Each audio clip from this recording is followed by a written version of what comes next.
We met again after years apart and it felt like fate. There was an intensity, a pull we couldn't ignore. We talked for hours, catching up, the connection deepening with every word. Our relationship became a whirlwind, beautiful, chaotic, and long distance. Despite the miles, we made it work. We decided to be exclusive. He told me he wanted only me, and I believed him. Late-night calls and weekend visits became my anchors. Then he suggested a threesome, framed as an adventure to deepen our intimacy. I hesitated but wanted to make him happy, so I agreed. We set boundaries, made promises, but it became clear it wasn't about us. The dynamic shifted, his desires took center stage. I started to feel like a spectator in my own relationship. Trust began to feel fragile, like thin ice over dark water. I tried to push down my doubts, telling myself love required trust. But I was the only one holding up my end of the bargain. The first crack had appeared, and I couldn't unsee it. I wanted this love to last, but something fundamental had changed. I ignored the warning signs, hoping things would get better. I didn't realize I was already losing myself. Sometimes the beginning of the end is just a whisper in the dark. The first real betrayal came when I found a dating app on his phone. My heart dropped as I saw his profile. He was looking for other women. When I confronted him, he cried, swore it was a mistake, and deleted the app in front of me. I chose to believe him because I loved him. But the promises were smoke. Soon, I found out he was posting on Reddit, seeking hookups. He claimed he didn't remember, blamed it on being drunk. The denial was almost worse than the act. I started to question my own sanity. Was I wrong for being hurt? Was I overreacting? He painted himself as a victim of his own impulses. I patched up the holes in our sinking ship and kept rowing. The trust I tried to rebuild shattered again and again. Each discovery was a blow, but I kept hoping for a happy ending.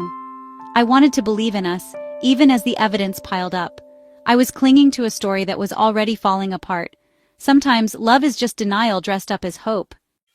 I asked for a break, desperate to breathe and think.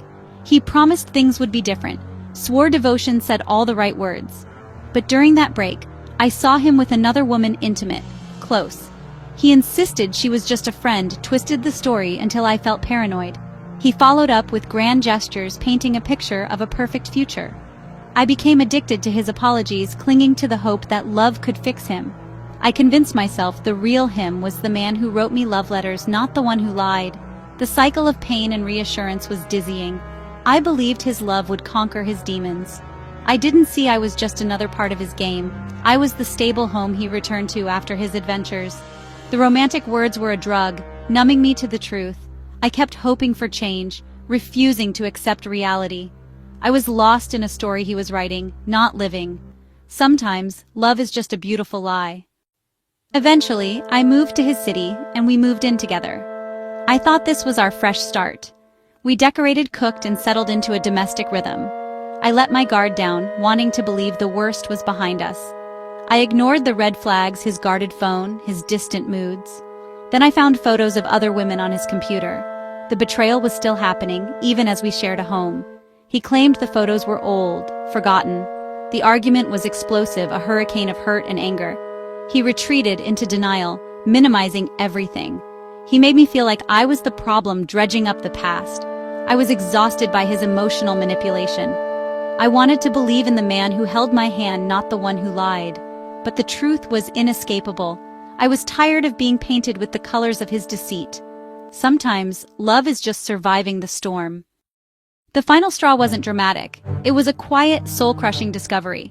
I saw messages to other women, plans for secret meetings. The evidence was undeniable. The man I loved was a stranger, living a double life. All his promises and apologies were just tools of manipulation. The realization was a cold clarity. I packed a bag and told him it was over. The breakup was ugly. He sobbed, begged, confessed everything. He said he was addicted to the chase, the thrill, the secret. He claimed it had nothing to do with me, that he loved me. He promised to get help, started therapy, swore this time was different. His confession felt different. A real diagnosis, a reason for the pain. It offered a new kind of hope, a path to a cure. I wanted to believe he wasn't just a bad person, but a broken one. I almost believed he could be fixed. But hope can be dangerous. Sometimes love is just a story we tell ourselves to survive, and sometimes the truth is the only way out. Against all logic, I stayed. He's in therapy, more attentive, more present. He gives me access to his devices, but love shouldn't feel like surveillance. On the surface, things are better. We laugh, talk about the future, but underneath, anxiety hums. The trust is gone. I don't know if it can ever be restored. Sometimes I wonder who he really is. Is he the man who holds me, or the one who lied?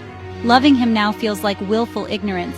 So I ask you, what do you do when the person you love is also the one who's hurt you most?